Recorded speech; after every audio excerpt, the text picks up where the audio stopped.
Bueno, muy buenas a todos. Un nuevo programa. Nos volvemos a ver. Es una bendición para nosotros poder estar con todos vosotros. Como bien veis, ahí tenemos con nosotros hoy a nuestro hermano Félix de la Morena, conocido por todos. Él va a estar hoy compartiendo con nosotros esta palabra. Félix, muchas gracias. ¿Y qué tal? ¿Cómo estás? Bueno, Manuel, pues muchas gracias también a ti por recibirme y a todos los que están ahí siguiéndonos cada estudio. Y bueno, gracias a Dios bien y expectante una vez más de poder exponer, de poder dar un conocimiento para todos los hermanos que yo creo que va a ser de mucha bendición y sobre todo que sea algo práctico y que Ujú. nos ayude en nuestra vida diaria. Seguro que sí. Va a ser una bendición para nosotros el estar compartiendo y para los hermanos el poder recibir toda la luz que este estudio va a traer.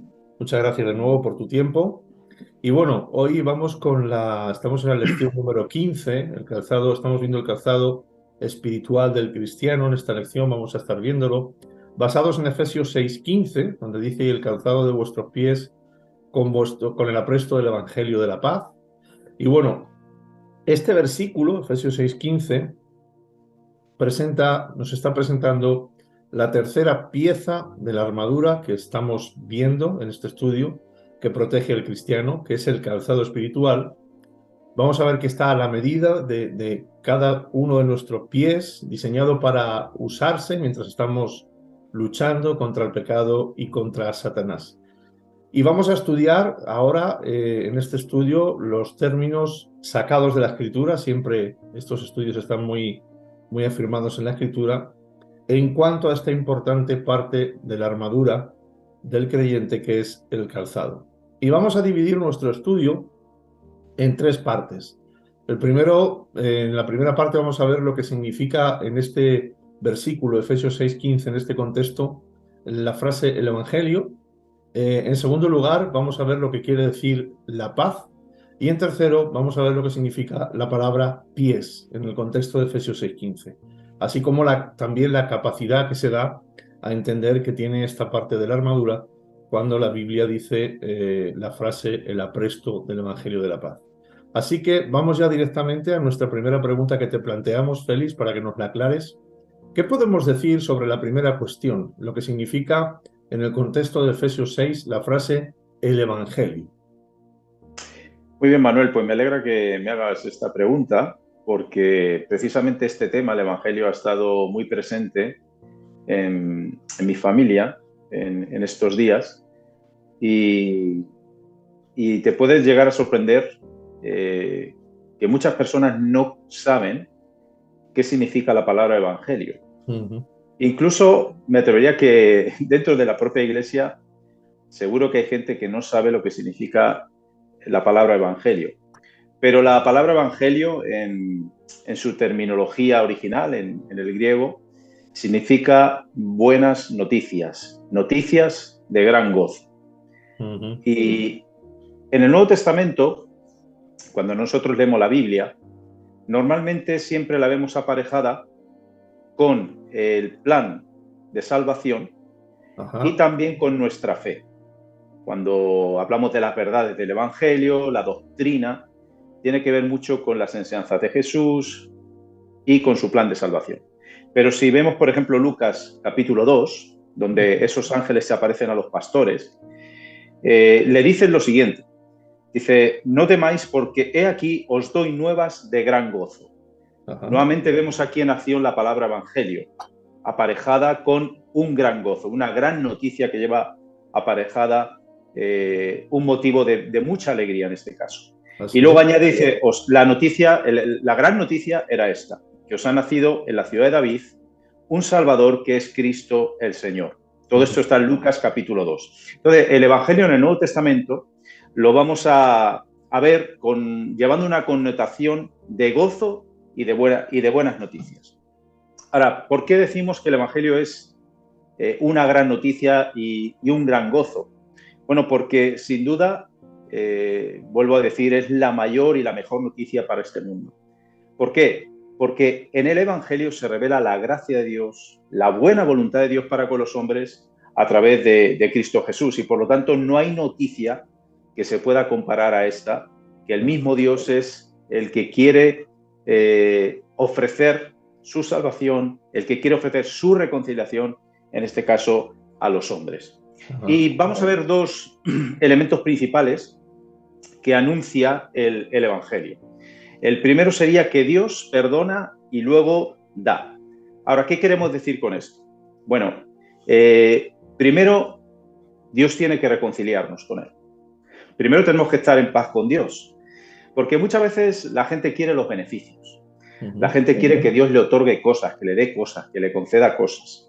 Entonces, sí, Dios a través del Evangelio potencialmente nos da una serie de bendiciones, pero estas se van a cumplir o nos vamos a poder apropiar de ellas una vez que Dios haya hecho la paz, en este caso con nosotros, que éramos rebeldes, enemigos de Dios. ¿Y cómo Dios lo hace? A través de la persona de Cristo, a través del sacrificio de Cristo. Cristo es nuestra paz. Y dice que Dios, en Colosenses 1:20, dice que Dios consigue esa paz, consigue esa reconciliación con todas las cosas en la tierra, en el cielo, en este caso a través del sacrificio de su Hijo Jesús derramando su sangre en la cruz del Calvario. Entonces, tenemos que tener primero en cuenta esto. El Evangelio provee paz y, por supuesto, da bendiciones, en este caso, a todos aquellos que creen en Él y, en este caso, dan su vida al Señor. Porque sería muy triste disfrutar de una serie de bendiciones, de dádivas, de regalos, pero no tener paz y no tener una relación correcta con la persona que te lo da. Claro. Es algo un poco frío, ¿no? Es algo un poco que no tiene mucho sentido, ¿no? Sino primero nos reconciliamos con Dios y luego disfrutamos de sus bendiciones. Entonces, el Evangelio en primer lugar lleva esto aparejado. Y en segundo lugar, una vez que nosotros conocemos el Evangelio, una vez que nosotros recibimos el Evangelio, cualquier otra mala noticia la llevamos de otra manera. El mal que hay en este mundo, las desgracias que hay en este mundo, como dice el apóstol Pablo en Romanos 8, las aflicciones del tiempo presente no se comparan pues con las bendiciones, con la gloria venidera que aún ha de manifestarse en nosotros. Es decir, no quiere decir que los cristianos somos masoquistas, por favor. No significa eso.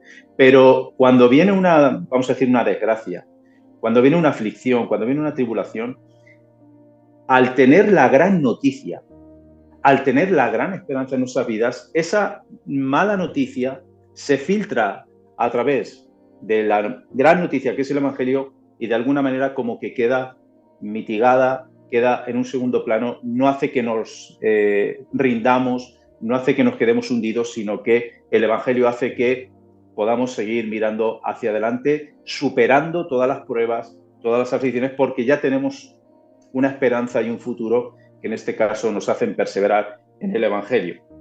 Dice aquí una frase muy hermosa, dice: la aflicción es un velo demasiado fino para ocultar el gozo de la buena noticia de Jesucristo. Y yo digo amén, ¿no? Ya como la desgracia se queda como un velo fino, ¿no? Porque detrás, sin duda, se puede ver, se puede palpar la gran noticia del Evangelio de Jesucristo en este caso.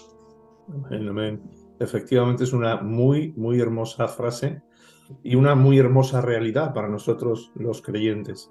Y bueno, Félix, esto nos lleva, efectivamente es un mensaje de gozo, es la mejor noticia que podemos recibir, es una noticia que atenúa todas las demás malas noticias porque en Cristo Jesús tenemos nuestra paz.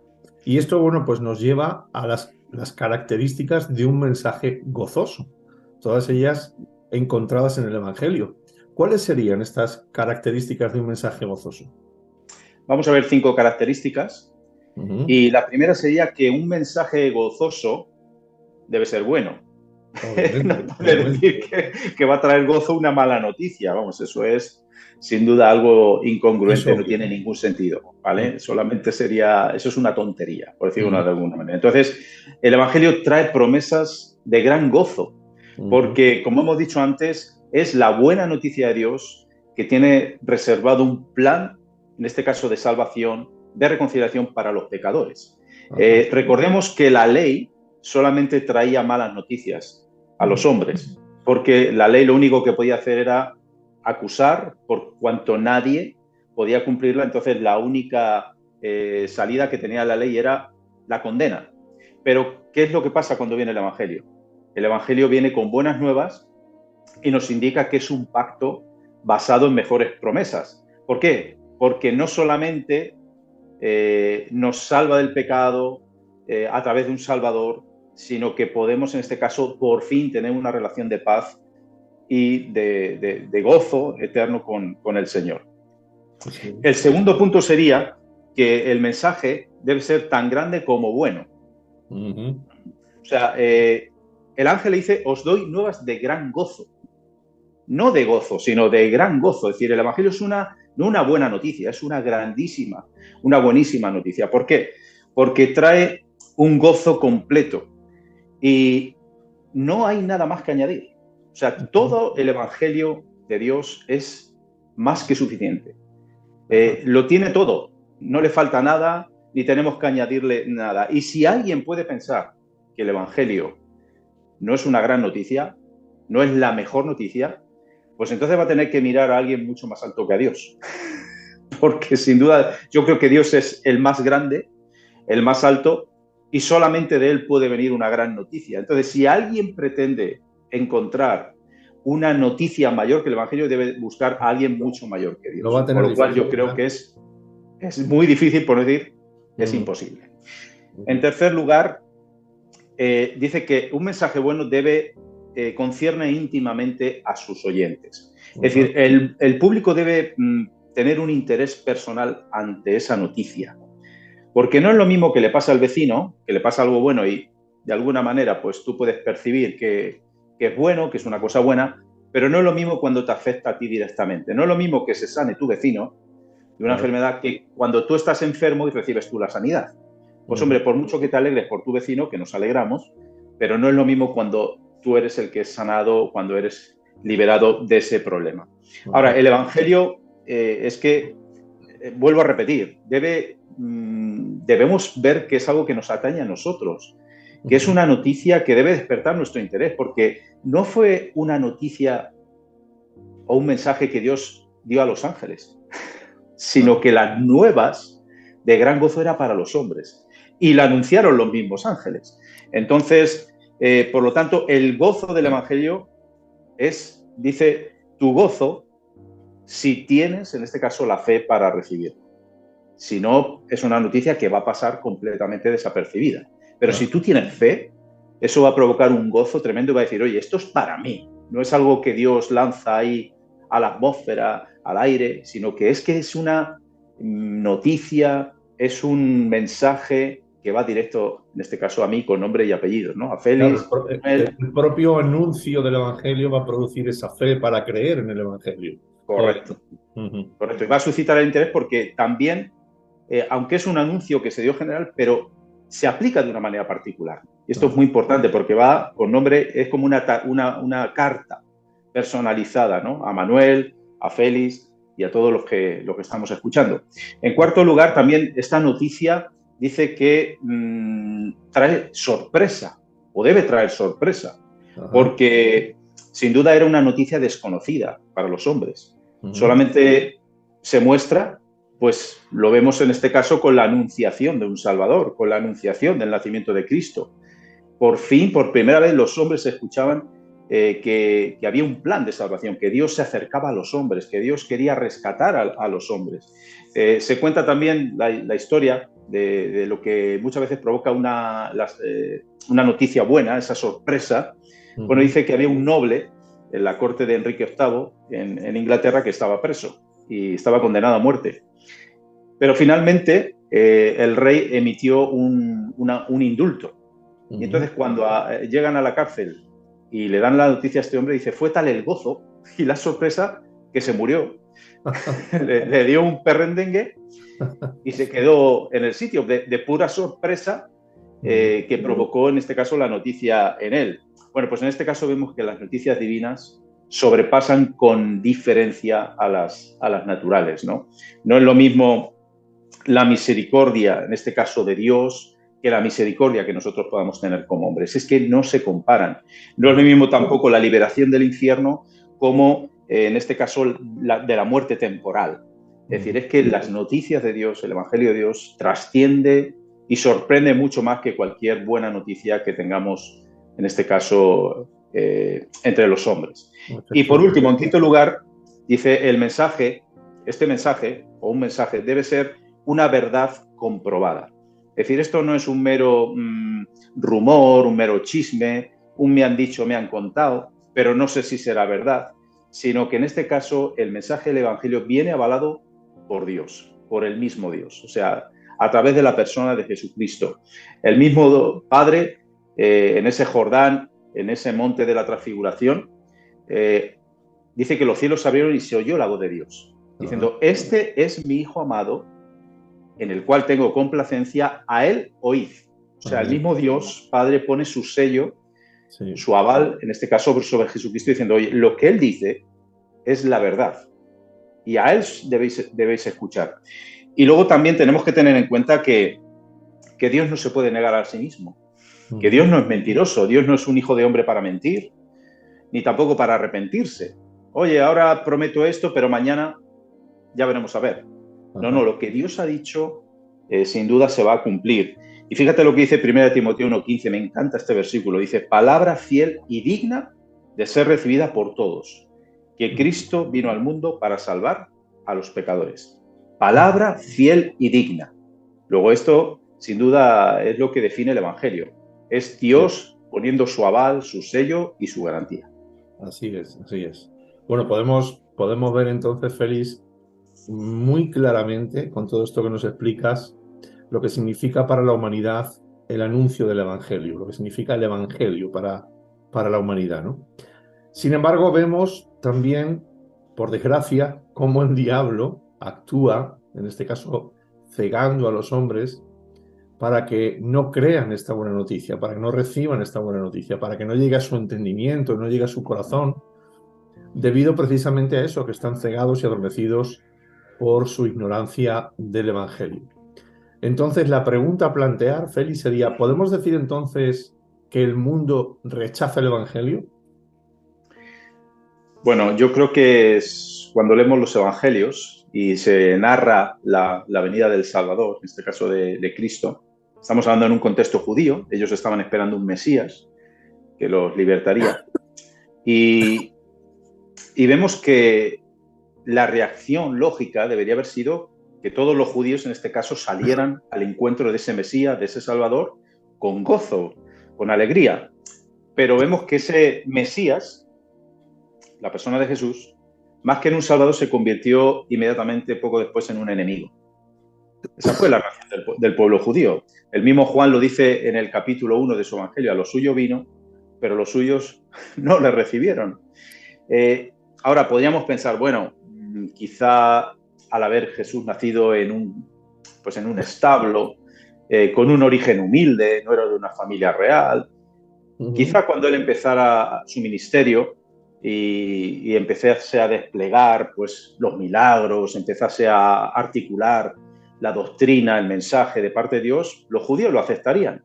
Pero ¿qué fue lo que pasó? Pues vemos que el odio, la inquina, el rechazo fue en aumento hasta que en este caso acabó en la misma crucifixión.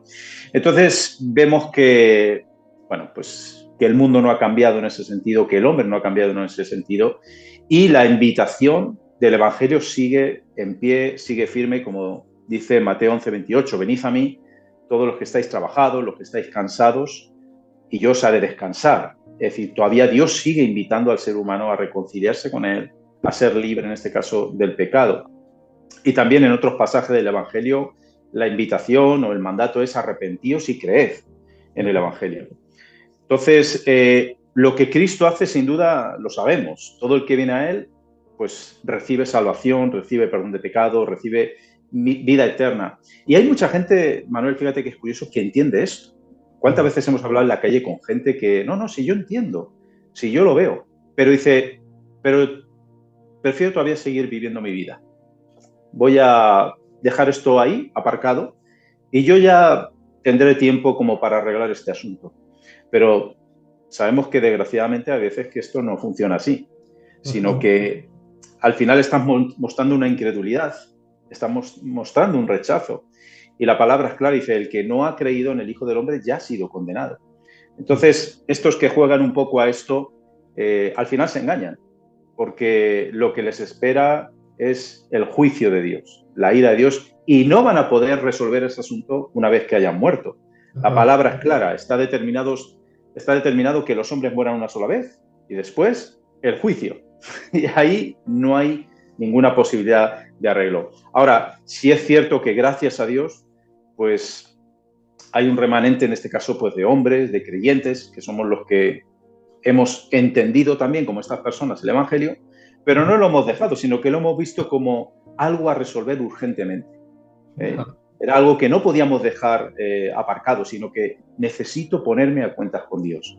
Y entonces yo creo que a través de eso, pues Dios ha seguido tomando la iniciativa, ha seguido lanzando su mensaje de salvación, precisamente yo creo también pues por la respuesta que ve en aquellas personas que sinceramente encuentran en la noticia del Evangelio su salvación y el gran mensaje de buenas nuevas y esperanza para el ser humano. Ajá, muy bien, Félix. A colación de lo que estás diciendo, yo recuerdo, me venía a la mente, mientras lo estabas diciendo, cómo la gente se engaña a sí misma para tratar de evadir el Evangelio, ¿no? Recuerdo a una chica a la que mi mujer y yo le compartíamos en Bolaños, el pueblo donde estuvimos varios años como pastores, y recuerdo que ella decía, no, yo tengo toda mi fe puesta en la Virgen de allá del pueblo, ¿no? Y entonces le explicábamos nosotros que Virgen, bueno, que solamente hay una, que se llama María, que esta Virgen, porque además yo estaba documentado, fue un invento que hicieron los hombres en un año, en una época en que hubo muchísima sequía en Bolaños, decidieron crear a esta Virgen, orar a ella y lo anecdótico es que llovió. Entonces, desde entonces la hicieron su patrona y bueno, esta chica decía que sí, que entendía que esa Virgen no existía. Dice, pero aunque no existe, a mí me ha hecho muchos milagros. Mi mujer y yo decíamos, pero increíble. bueno, ¿cómo algo que no existe te va a hacer milagros? ¿Lo entiendes? Es mi fe y es lo que yo creo. Entonces, al final, efectivamente, es lo que tú nos decías, ¿no? La propia gente cierra sus oídos al Evangelio, rechaza el Evangelio de Cristo porque no quieren saber nada de... Yo creo que es porque no quieren, en definitiva, saber nada de lo que implica el Evangelio, ¿no? De ese decirle sí a Cristo y tener a partir de ese momento, esa vida en Cristo, ¿no? Que hay que tener ese compromiso con el Señor. Bueno, hemos oído entonces todo lo que nos has explicado y una pregunta que quería hacerte que yo creo que es pertinente conforme a lo que nos has explicado. ¿Cómo podemos entonces exhortar a los no creyentes? Muy bien, pues yo, Manuel, espero y creo que hay personas no creyentes que verán estos vídeos. Ajá. O estos estudios, seguramente. Y el Señor ponía eso en mi corazón. Entonces yo quiero dirigirme a esas personas, porque esto es una exhortación, un mensaje que va dirigido a ellos. Entonces lo primero que quiero decirte es que te convenzas de recibir este mensaje del Evangelio. Primero porque te va a transformar. Primero porque es la gran nueva, la gran esperanza para el ser humano. Pero también lleva aparejado algo hermoso. Y es que el hecho de que tú creas en el Evangelio provoca gozo en el cielo. Provoca gozo en el trono de Dios.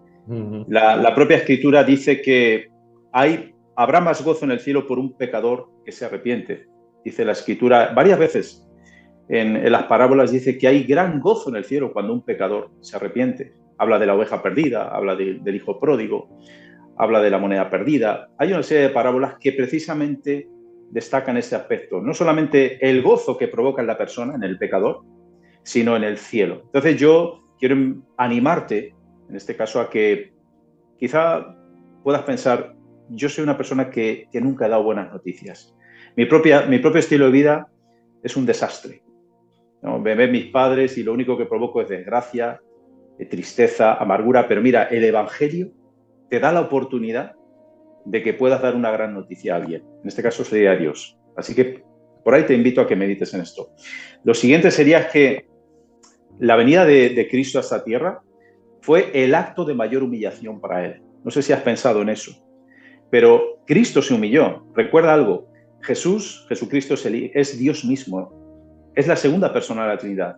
Y Él estaba en su gloria eterna, en su trono eterno, y decidió venir a esta tierra, hacerse un hombre, dejar todas sus prerrogativas para salvarte a ti, para vivir una vida perfecta, para llevar a cabo un plan de salvación que te pudiera salvar a ti. Pero fíjate que es curioso, que tu salvación es también uno de los grandes actos para su exaltación.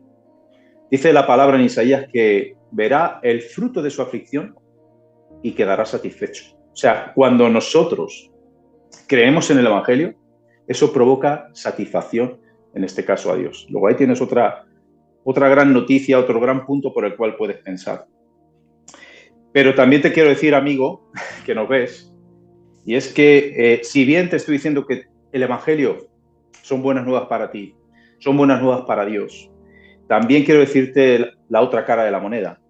El hecho de rechazar este mensaje también conlleva aparejado, pues, una tragedia. Y es que Dios castigará y Dios condenará a aquellos que rechazan este gran mensaje de salvación. Y Dios en este sentido no engaña a nadie. La palabra nos habla también, nos ilustra, nos habla de parábolas, nos habla de ese hombre rico que organizó una cena e hizo invitar a todas las personas que estaban en la ciudad, que estaban en los alrededores. Imagínate que te invitan a una cena de un hombre rico. Y llegan a tu casa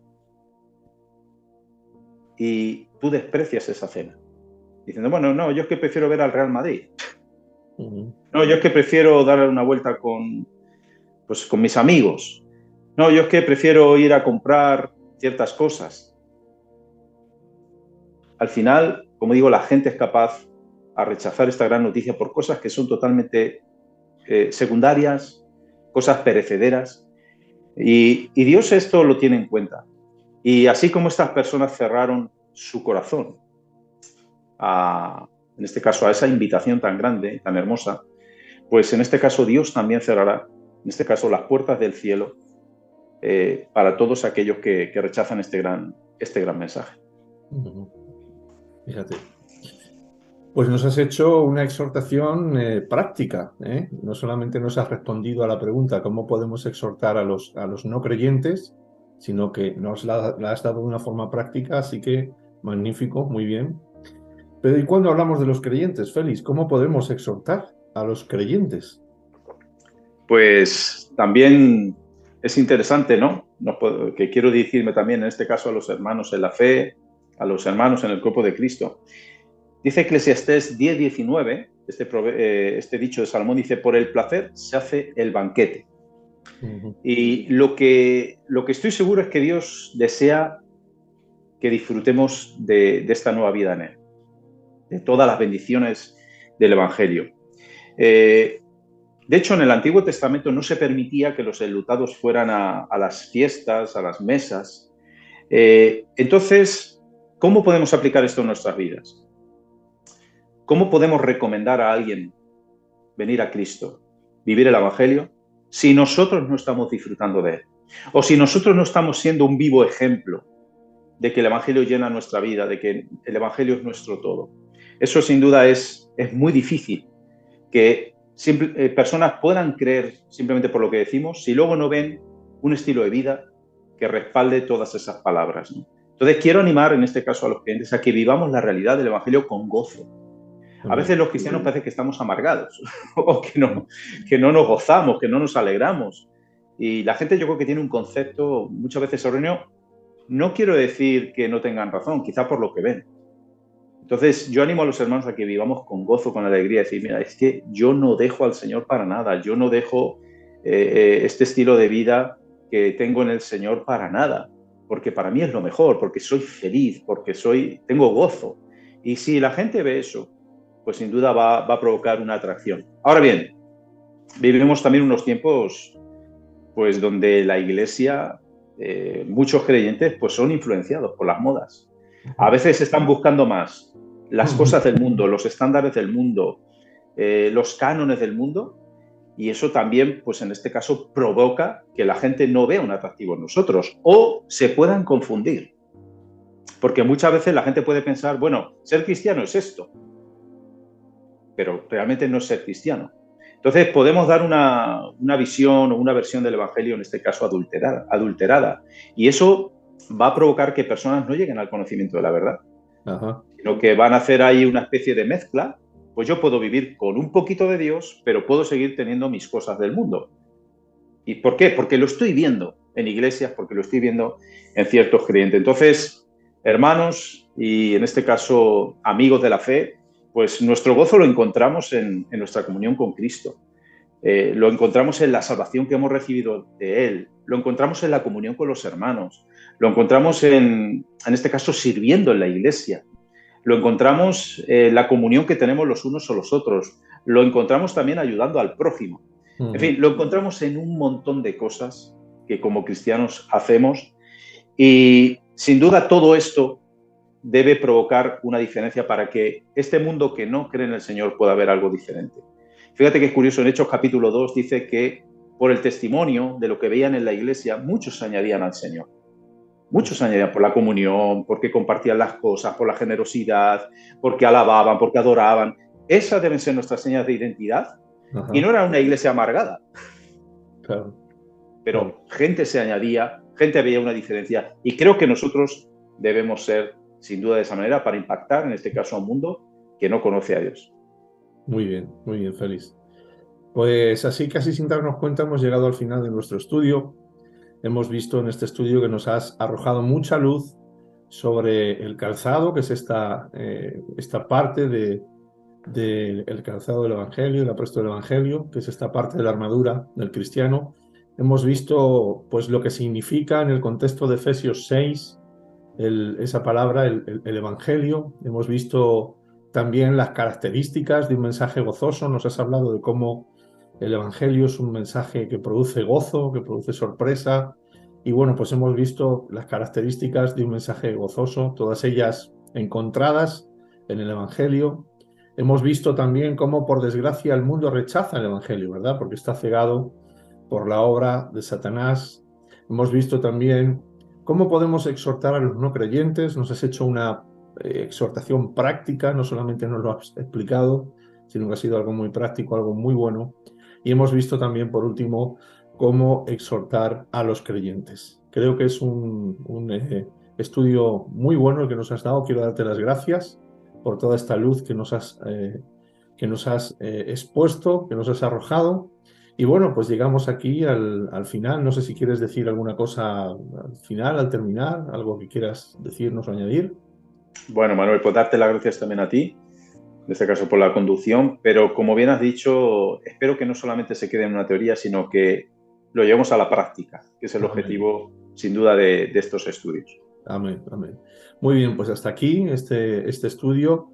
Gracias a todos también por estar ahí. Esperamos que haya sido de mucha bendición para vosotros y nos volvemos a ver en el próximo programa. Bendiciones para todos. Ósculo santo para todos.